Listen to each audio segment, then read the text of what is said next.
The month of April is wrapping up, and it's actually been a pretty good year for movies so far.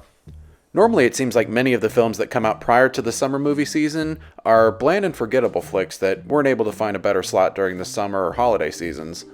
But so far in 2023, we've gotten big, entertaining blockbusters like Creed 3 and John Wick 4, weird surprise hits like Megan, and of course the billion-dollar Mario movie, which is one of the biggest family-friendly hits in a while.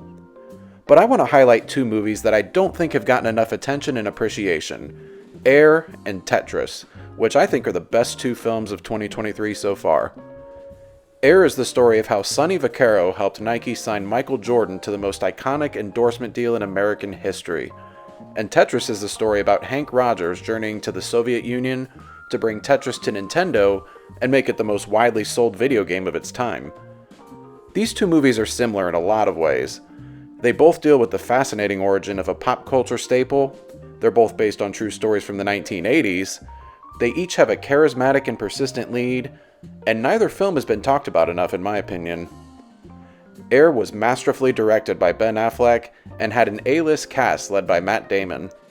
It has a great balance of humor, tension, and drama, and for a movie that mostly consists of phone calls and business meetings, it kept me thoroughly engaged all the way through.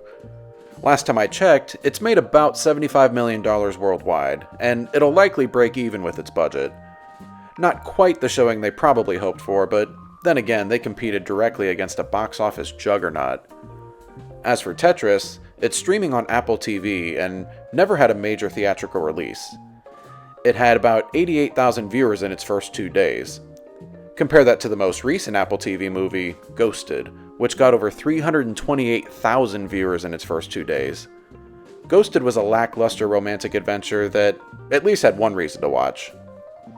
Yes, she's hot, super hot. Nice. But this discrepancy in viewership shows just how underrated and underappreciated Tetris was. Taron Egerton gives an energetic, charismatic performance as the lead. The beginning of the movie has a lot of fun 8-bit introductions to each character, instantly making them all more memorable. And the second half of the film turns into a full-on spy thriller, with a constant sense of danger within the Soviet Union. You don't have to be a video game fan to enjoy this movie, but there are so many fun nods and references to Nintendo all the way throughout. Both Air and Tetris have lead characters who are flawed, but very inspirational with their tenacity. Sonny Vaccaro was a gambler and sometimes too reckless, but he was willing to put his job on the line and do whatever it took to accomplish his goal, even if it meant breaking a few rules and taking some risks. Hank Rogers was the same way, making plenty of risky decisions that put him in danger, but still doing everything in his power to reach his goal and support his family. Both movies have a very similar message about persistence and passionately following what you believe in, even if no one else around you will.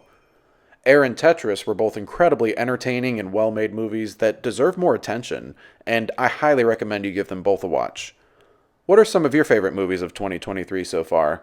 Do Air or Tetris make your list?